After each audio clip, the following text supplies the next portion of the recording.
Attention à tous. Le bar... Non, dégage. Où ça allez, allez. Je veux pas n'importe qui. Laissons les gars dormir. Ils vont avoir du boulot demain. C'est ce gros connard de colonel. Oui, c'est lui que je veux. Même si lui, le comique fera l'affaire aussi. Ouais, c'est ça. Toi, le trou du cul au volant de notre voiture, qui tue mes hommes. Toi, sale enfoiré, écoute-moi bien. Toi qui rôdes chez nous, toi qui observes comment on vit. Alors, qu'est-ce que t'en dis? Tu nous prends sans doute pour des tyrans, des monstres même. Alors que toi, t'es un héros, c'est ça? Tu libères les opprimés avec cette gueule, cette salope. Mais je sais que t'es pas complètement idiot. Et que tu comprends, au fond de toi. Oui, tu comprends, c'est obligé. L'homme est un monstre. Un monstre! Dès qu'on laisse l'homme n'en faire qu'à sa tête, ça dégénère. Sans les contraintes du pouvoir et de la loi, ça devient... C'est la loi de la jungle. Ça tourne toujours au bain de sang. Tu ne vois pas qu'on ne peut pas vivre sans pouvoir, sans loi, sans ordre, sans croyance, sans civilisation. Parce que sans loi, sans Dieu, c'est l'anarchie. Quand ils amènent un nouvel esclave, c'est un vrai sauvage. Ils vivent dans des putains de grottes maintenant. Ils ont tout oublié. Qu'est-ce qu'il leur reste? Une vie de singe affamé, des gosses maladifs, avant de finir dans la panse d'un démon. C'est tout. Je leur offre un but. Ils travaillent, ils servent, ils bâtissent une civilisation. Et toi, tu veux tout détruire, sale enfoiré? Détruire ma civilisation, sale petite merde! Va te faire foutre. Tu vois ce que je veux dire? Profite de ta bagnole tant que tu peux. Je vais boire un coup.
vraiment la merde. On l'a pourtant prévenu. Hé, saute! Dégage de là!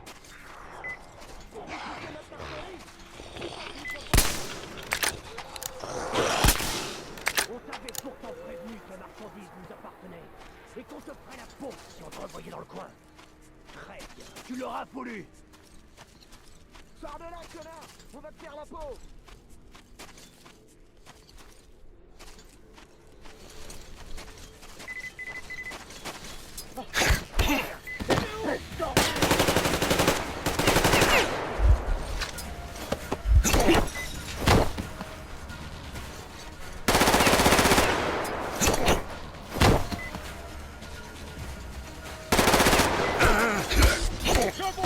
Tire pas! J'ai pas le choix. Je me rends.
les plateformes pétrolières et anciens malfrats. Enfin, ceux-là avaient pas encore pris leur retraite. Ils avaient un but et une idée. C'est vrai qu'on s'est moqué d'eux au début. Jouer les dieux. Et puis on s'est doucement fait à l'idée d'essayer de créer un semblant d'ordre dans ce chaos. Au final, on a tous rejoint le grand cirque des cracheurs de feu. Après tout, c'est un nouveau monde. Faut lâcher la grappe à ces nouveaux dieux.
Ok.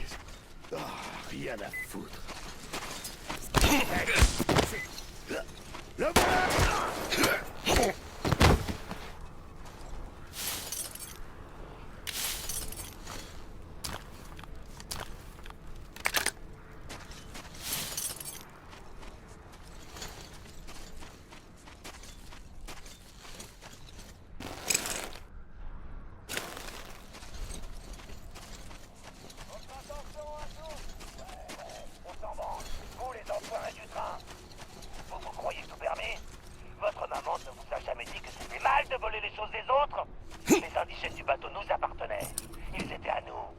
Dépassez les bornes cette fois, bande d'enfoirés. On ne peut pas vous raisonner. Alors, il va falloir vous remettre à votre place. Pepper, Pif, rendez-vous. J'ai une mission pour vous. La situation devient incontrôlable. Je pensais attendre que ça revienne du village, mais on n'a plus aucune option. Le nouveau gang est totalement incontrôlable. Il faut l'éliminer.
Allez! Allez, entre! Arthur, je suis en ligne avec Damir. Assieds-toi, j'arrive tout de suite. Quelle tempête! Et c'est rien que dit ça! Très bien. Melnik terminé. Tu les as trouvés? Bien joué, Artyom. Bonne nouvelle. Artyom a trouvé les cartes. Bravo, Arthur. Idiot, commence à regarder. Je te rejoins plus tard. Il y a Tiens, beaucoup de données. bois un coup. Plus vite on les analysera, mieux ce sera. On a les cartes. Maintenant, on doit trouver un moyen de quitter cet endroit. Et ce sera pas le plus simple. Comme tu le vois, il nous faut de l'eau pour l'Aurora et l'équipage. Stepan, Duke et Alyosha souffrent déjà de déshydratation. Ah, il nous faut aussi du carburant. Les bandits du coin ont les deux. J'ai déjà contacté leur prétendu baron. Mais ces conditions sont inacceptables. Yul nous a dit où y récupérer l'eau. Mais évidemment, le puits est bien gardé. Damir s'est rendu sur place. Il pense qu'on peut infiltrer les lieux discrètement. Donc, Artyom, dès que t'es prêt, tu pars retrouver Damir. Vous devrez récupérer de l'eau pour l'Aurora. L'échec n'est pas une option. Bonne chance, Artyom. Nous comptons tous sur toi. Crest, que dit la météo? La tempête semble terminée. Je vais retourner à mon poste. Parfait. Artyom, pendant que t'étais sorti, j'ai mis au point une bricole de plus pour le Tikar.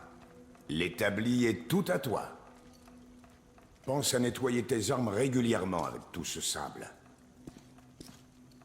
Je me sens un peu patraque sous ce soleil. J'ai connu des jours meilleurs. Même si je m'en sors pas si mal au bout du compte. Je pense qu'on peut encore tenir quelques jours comme ça. J'espère. Il nous faut de l'eau. Coûte que coûte. Je crois que c'est tout.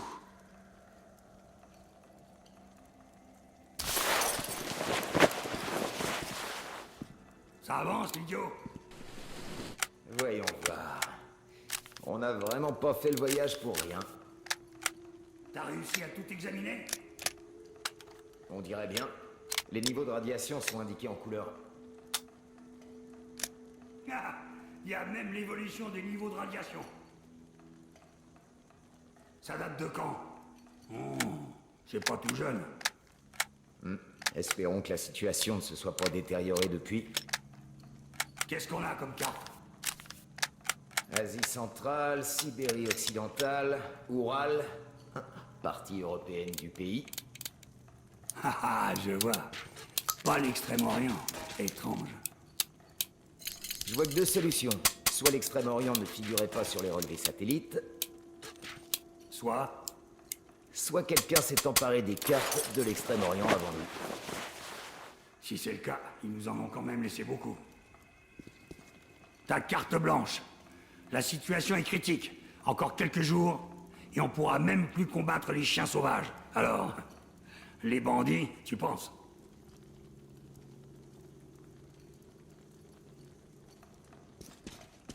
Grand-père Yermak, il te reste plus d'eau du tout? Ben, où veux-tu que j'en garde? Dans ta réserve personnelle, bien sûr. J'en ai pas. J'ai même pas de gourde. J'en ai jamais eu besoin. Attends le repas. On aura tous droit de boire un peu. Si seulement j'avais une gourde, j'aurais pu partager mon eau avec toi. Merci, ma puce.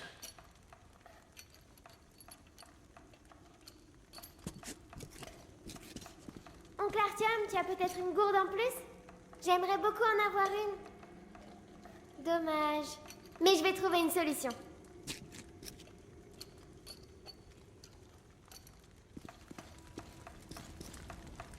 Où est-ce qu'on doit chercher, colonel? On a quand même de la chance que la plupart des bandits soient partis piller. Sinon, ils seraient sûrement déjà en train de frapper à notre porte.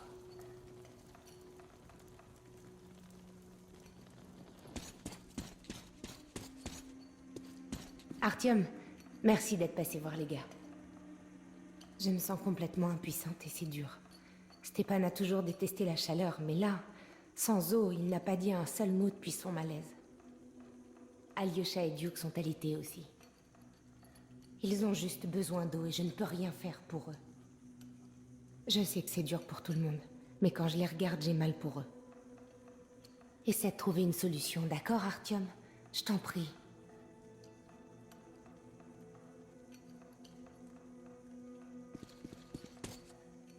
Oublions les grandes villes. C'était les cibles principales. Mais pas question qu'on se retrouve au beau milieu de nulle part non plus.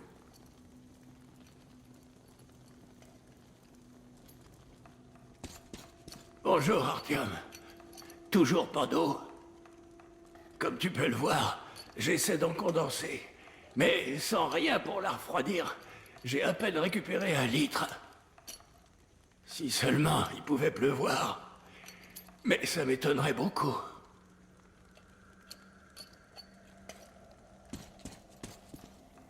Ta carte blanche. La situation est critique.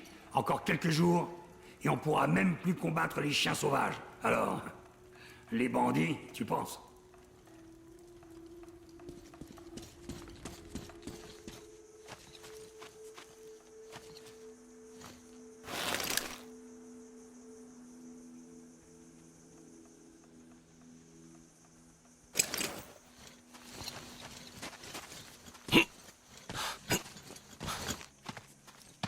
Alors, qu'est-ce que tu penses de la situation, Artyom?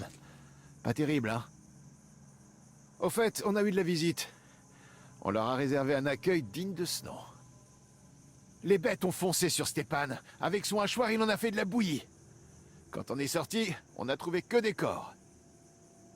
Parmi les corps, il y avait celui de Stepan. Au début, j'ai cru que ces enfoirés l'avaient eu. Mais il n'avait pas la moindre égratignure. C'était juste un gros coup de chaud. Il est alité dans la gare, là. Il se repose. Le reste de l'équipage n'est pas au mieux. Alors si ces bandits du pétrole décident vraiment de s'en prendre à nous, on est mal. À mon avis, c'est pas un hasard s'ils ont attaqué. On est juste des pions sur l'échiquier de cette duel. En éliminant les bandits, on a joué notre partition à merveille. Enfin, si on meurt tous de déshydratation avant qu'ils reviennent, son plan va foirer sur toute la ligne. Le colonel a ordonné qu'on donne de l'eau qu'aux malades et aux patrouilles. Lui-même ne boit plus du tout. Donc, il s'est enfermé à l'intérieur et impossible de le faire sortir. Il dit qu'il est trop faible et que ce serait mauvais pour le moral des troupes de le voir comme ça. Comme si le moral pouvait être plus bas sans la moindre goutte d'eau.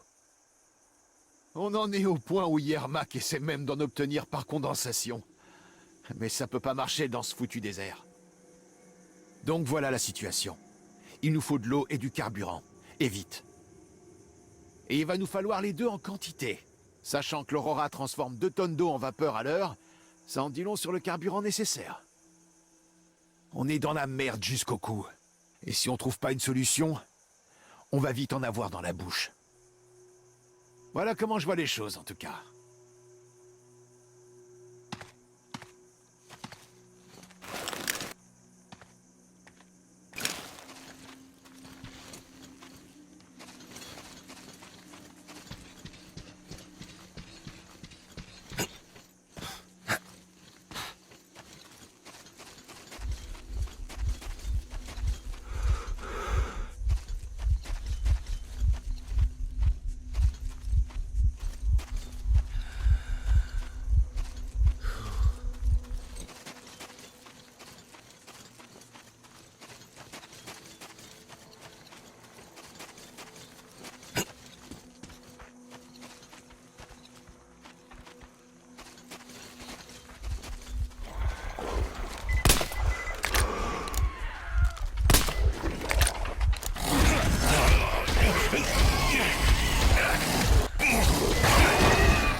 Votre attention à tous, le baron va parler. Votre attention à tous. Le baron vous parle. La preuve, qu'est-ce qui se passe à l'aérodrome? Les gars disent que ça grouille de monstres. Je croyais t'avoir demandé de faire le ménage et de récupérer tout ce qui pouvait nous servir, surtout les flingues. Comment se fait-il qu'on perde autant de bon matériel? Les gars se foutent sur la gueule pour mettre la main dessus. Ils n'ont pas l'air de comprendre que c'est toi, le responsable. Tu manques de main-d'œuvre? C'est trop de responsabilité pour toi? Il suffit de le dire. Mais si tu te sens à la hauteur, je veux des résultats. Autrement, je pourrais prendre ça comme un affront. Repos tout le monde. Le baron a parlé.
J'en ai marre de me battre.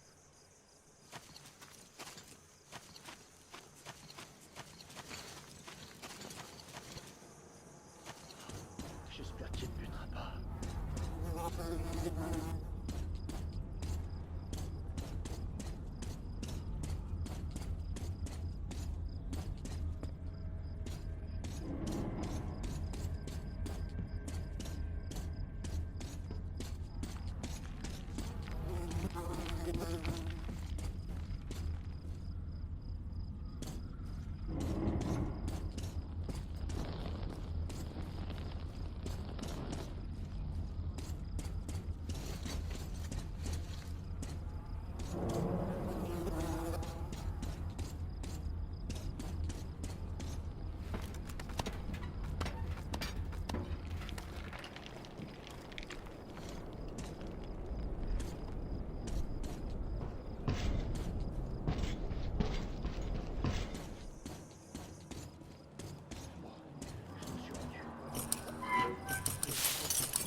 Bon, je me suis rendu. La question c'est, qu'est-ce qu'il va faire de moi maintenant?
Prêt?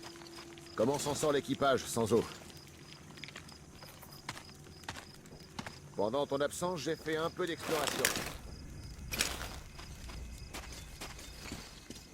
Comme tu t'en doutes, on se dirige vers la source par la porte de derrière. D'après Gyul, beaucoup de monde vivait dans ces grottes. C'était une vraie ville, mais quand les geysers ont explosé, ils ont tous dû s'enfuir.